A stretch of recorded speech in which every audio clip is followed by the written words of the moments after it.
الحمد لله رب العالمين والصلاة والسلام على سيد المرسلين وعلى آله وصحبه أجمعين أما بعد أعوذ بالله من الشيطان الرجيم بسم الله الرحمن الرحيم والذين يكنزون الذهب والفضة ولا ينفقونها في سبيل الله فبشرهم بعذاب أليم صدق الله العظيم۔ حضرات، رمضان المبارک کا مہینہ چل رہا ہے اور اس ماہ مبارک میں جہاں نمازوں کے اہتمام کے ساتھ تراویح اور دیگر عبادات کا ہم اہتمام کرتے ہیں، وہیں مسلمان رمضان مبارک کے مہینے میں زکوٰۃ کی ادائیگی کا بھی اہتمام کرتے ہیں۔ حالانکہ شرعاً زکوٰۃ کو رمضان المبارک میں ادا کرنا کوئی ضروری نہیں ہے، بلکہ آدمی جب صاحب نصاب ہو اور اس کا نصاب کا معاملہ پورا ہو اس وقت میں اس کے اوپر زکوٰۃ کا ادا کرنا ضروری ہو جاتا ہے۔ لیکن عام طور سے لوگ اپنے حساب کو بھی رمضان مبارک ہی میں کرتے ہیں اور اس کے مطابق زکوٰۃ نکالتے ہیں۔ زکوٰۃ بہت اہم فریضہ ہے اسلام میں اور یہ تیسرا رکن ہے اسلام کا، اور اس کی اہمیت کا اندازہ اس سے لگایا جا سکتا ہے کہ قرآن کریم میں تقریباً 82 جگہ پر زکوٰۃ کا ذکر ہے نماز کے ساتھ، اور نماز کے علاوہ تنہا طور پر بھی علیحدہ سے اور بھی بہت سی جگہوں پر زکوٰۃ کا ذکر ہے۔ زکوٰۃ کی ادائیگی نہ کرنے پر قرآن کریم میں بھی وعید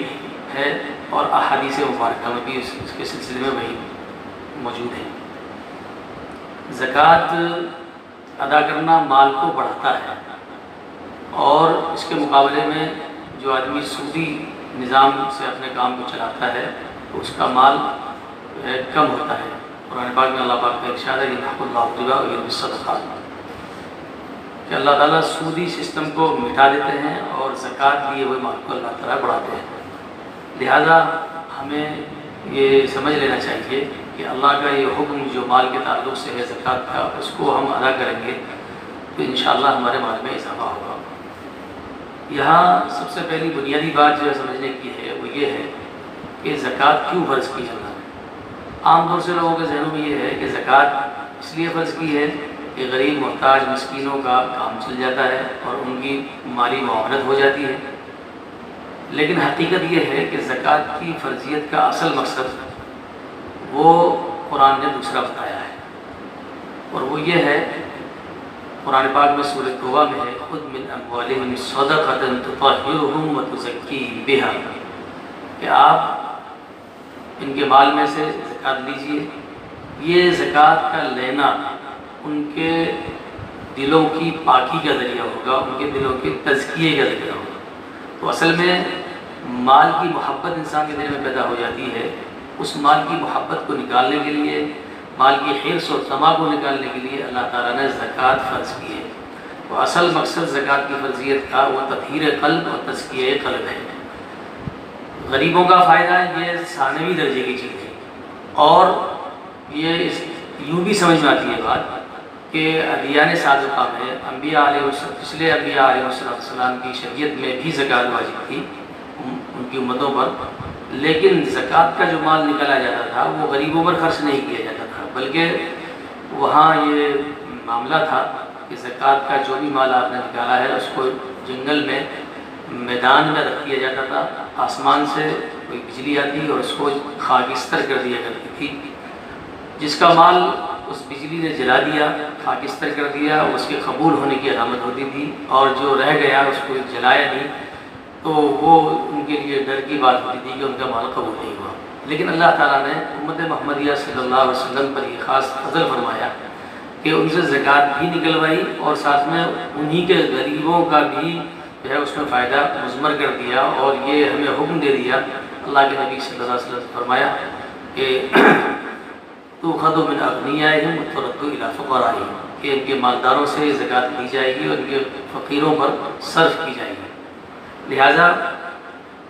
زکوٰۃ دینے والا یہ نہ سوچے کہ میرے زکوٰۃ دینے کی وجہ سے غریبوں کا فائدہ مقصود ہے اور غریبوں کا کام بن جائے گا، بلکہ زکوٰۃ دینے والوں کو اپنے دل میں یہ بات بٹھانی چاہیے کہ اللہ تعالیٰ نے یہ جو زکوٰۃ کا فریضہ ہمارے اوپر فرض کیا ہے، یہ ہمارے دلوں کی تطہیر کے لیے، ہمارے دلوں سے مال کی محبت اور مال کا حرص و تمنا نکل جائے، اس لیے اللہ تعالیٰ نے یہ حکم دیا ہے۔ بہرحال اس مقصد کو خاص طور سے سمجھنے کی ضرورت ہے۔ زکوٰۃ کس کے اوپر فرض ہے؟ دوسری بات، زکوٰۃ ہر عاقل، بالغ اور صاحب نصاب کے اوپر فرض ہے۔ ہر مسلمان عاقل، بالغ اور صاحب نصاب پر فرض ہے۔ عقل مند آدمی کا مطلب یہ ہے کہ جو اگر کوئی مجنون پاگل ہے تو اس کے اوپر زکوٰۃ نہیں ہے، اس کے اگرچہ اس کے پاس مال ہو، بچہ ہے اس کے پاس مال ہے تو اس کے مال میں بھی زکوٰۃ نہیں ہے۔ اسی طرح کوئی آدمی غیر مسلم ہے تو اس کے اوپر بھی زکوٰۃ نہیں ہے۔ اسی طرح کوئی آدمی کے پاس مال تو ہے لیکن خود مالک نہیں ہے، اس کا کسی اور کا مال اس کو مل گیا تو اس کے اوپر بھی زکوٰۃ نہیں ہے۔ مال بقدر نصاب ہو تو زکوٰۃ اس کے اوپر واجب ہے۔ نصاب کے سلسلے میں 52.5 تولہ چاندی اور 7.5 تولہ سونا، یہ اللہ کے نبی صلی اللہ علیہ وسلم کے زمانے میں ان دونوں دھاتوؤں کا، ان دونوں چیزوں کا نصاب اس انداز سے برابر تھا،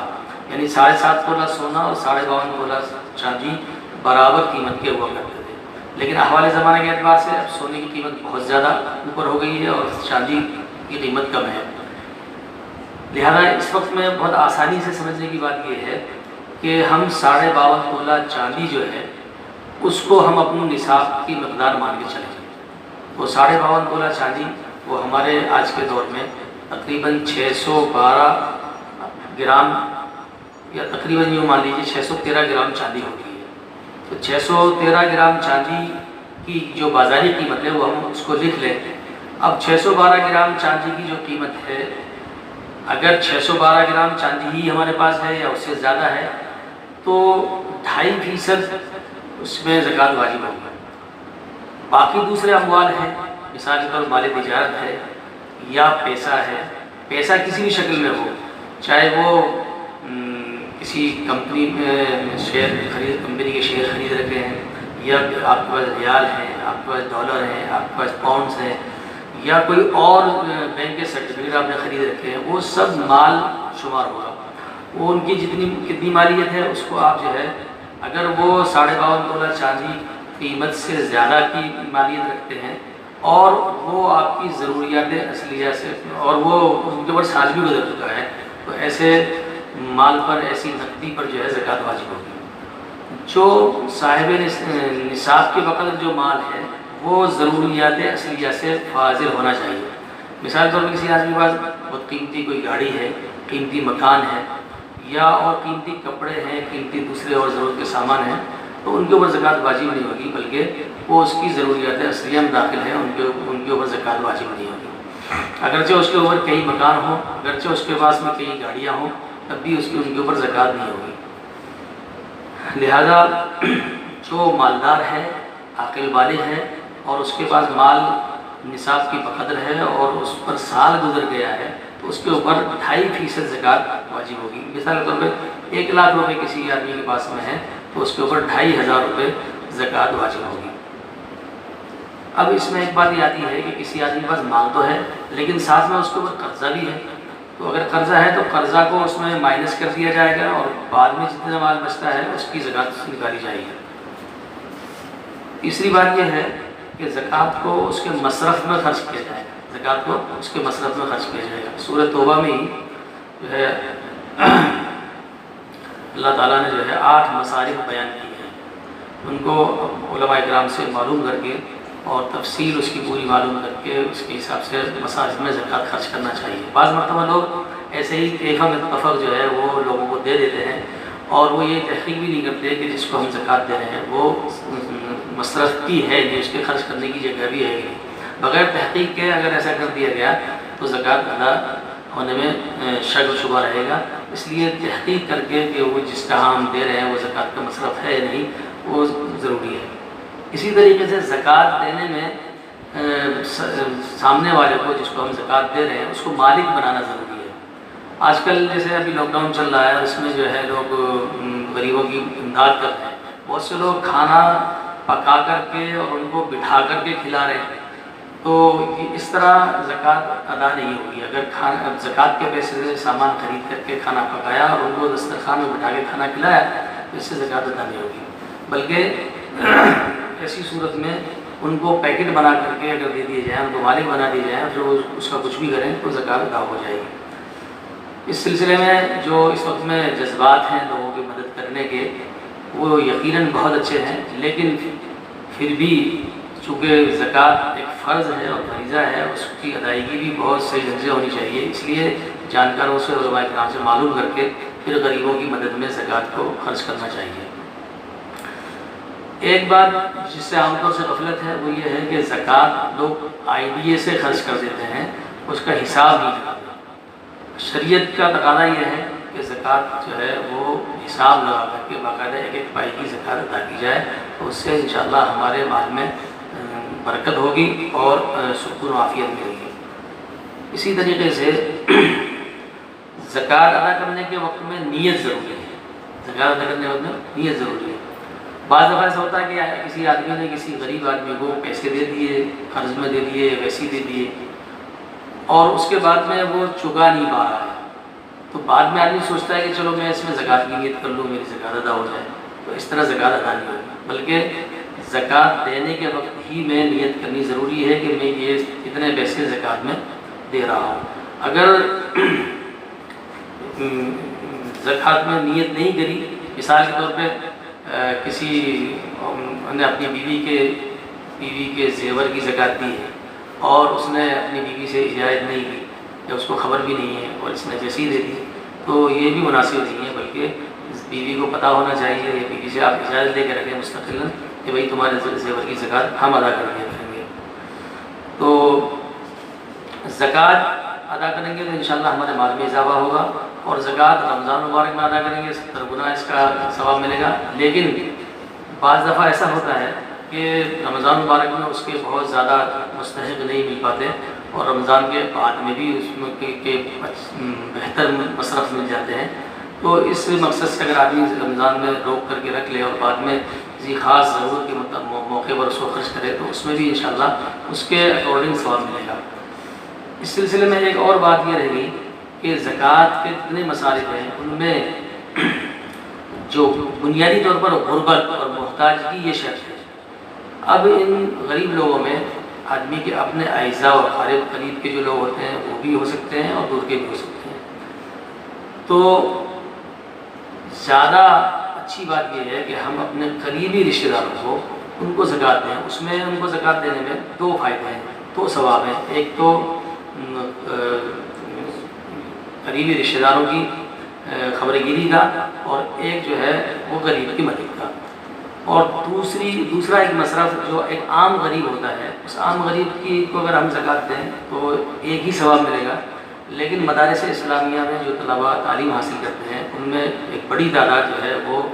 غریب و نادار طلباء کی ہوتی ہے، ان پر اگر ہم زکوٰۃ خرچ کریں گے تو وہاں بھی 2 ثواب ملیں گے، ایک غریب کی اعانت کا اور ایک اشاعت دین کا، اس لیے کہ جو طلباء مدارس میں پڑھتے ہیں وہ قرآن کریم کے حافظ بنتے ہیں، عالم دین بنتے ہیں، اور اس کے بعد میں وہ اشاعت دین کا ذریعہ بنتے ہیں، تو مدارس دینیہ کی امداد کرنا زکوٰۃ کے فنڈ سے یہ بھی جو ہے دوہرا ثواب رکھتا ہے۔ الحمدللہ پورے ہندوستان میں کا یہ امتیاز ہے، ہندوستان کے مسلمانوں کا یہ امتیاز ہے کہ ساری دنیا میں سب سے زیادہ مدارس اسلامیہ ہندوستان میں ہیں، اور بڑی تعداد بچوں کی ان میں زیر تعلیم ہے، اور ایک بڑا طبقہ ان سے فیضیاب ہو رہا ہے، اور ان مدارس کی خدمات کی بنیاد پر ہندوستان میں